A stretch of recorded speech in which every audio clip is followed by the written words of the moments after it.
Hey guys, Brad here. I'm going to do this video in one take, hopefully. Don't want to really edit the audio. I'm just going to roll with it. And I'm going to try to keep it short and sweet because I don't want to ramble on for like 15 minutes. But this is just quickly my canon tier ranking for the Trails of Cold Steel Class 7 characters. Crow and Millium included. So starting off at the weakest, we have Elliot, who's also last place in my other video. Sorry, Elliot. Just overall, he's more of a support type character. He's a healer. In the beginning of the game, when we were in the schoolhouse, he showed fatigue almost immediately. And also he's, like, if it weren't for his dad, he'd be in Music Academy. So he's definitely not, like, a fighter. Coming in at number 9 is Alyssa.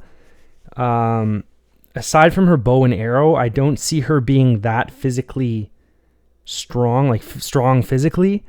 I could be wrong. I'm just going off of the first game and what I've seen. And then following up past her at number 8 is Machias. Same reason I have for Alyssa is I don't think he can fight one-on-one, like hand-to-hand combat. And the reason I have him over Alyssa is because he's intelligent, so he can probably formulate a better of a strategy during battle. And his shotgun's obviously stronger than a bow and arrow. And for people saying her bow and arrow is powered by her orbital technology, I'm pretty sure his is as well, so he can shoot like magical attacks as well. In 7th place, I have a tie. I've got Gaius and Eustace.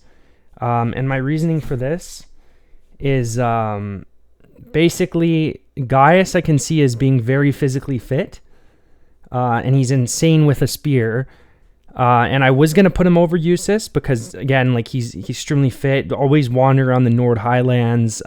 He just looks physically intimidating. But the thing with Eustace is he's extremely skilled with the rapier. I think that's what you call it, the fencing sword. And he's also intelligent in battle like Machias. Well, not in battle, but he's intelligent.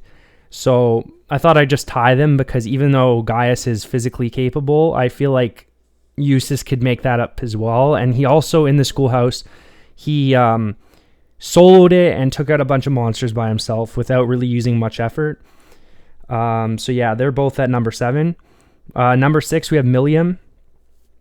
Just due to Lammy. Lammy is like insanely strong, physical and defensive wise. Like she just punched through that. I can't remember exactly. It was like a giant door or something, and like none of the characters knew what to do, and she just like punched through it in one hit.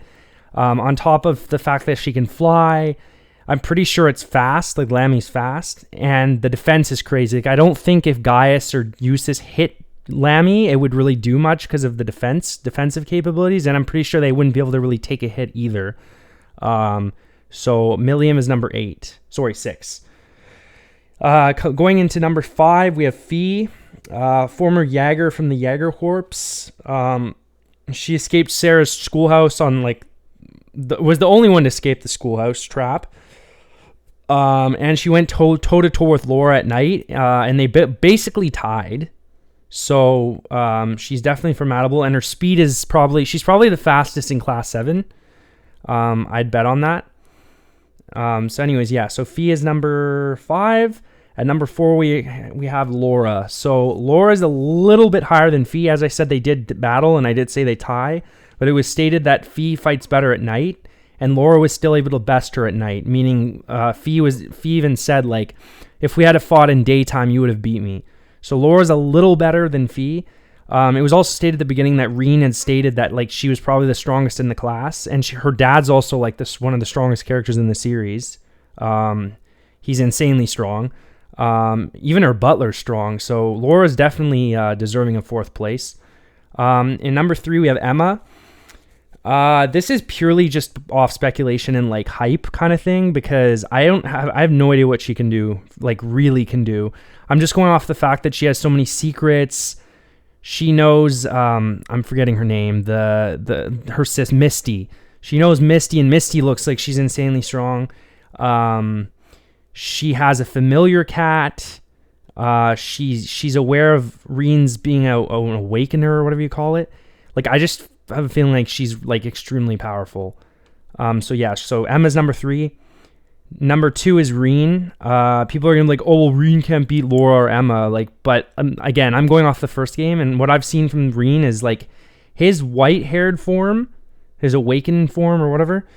That's like insanely. It's insanely strong. Like he almost basically single-handedly took down that giant suit of armor in the schoolhouse when it attacked Elise. He's very fast in that form. Like everything's like it's like he times 5 on all his stats: defense, speed, strength, everything. He was also able to hold his own against Laura's father for a little while, which is extremely impressive because I feel like if like anyone else in the class had have fought Laura's father, he would have just like steamrolled them. So I think just due to his white-haired form, he can pretty much overpower anyone. He was also, like, one of the only people in the beginning to react to the trap door where he tried to save Alyssa. Like, everyone else just fell through, whereas Fee dodged it, but then Reen even, like, he jumped to save Alyssa, so he was able to react in time.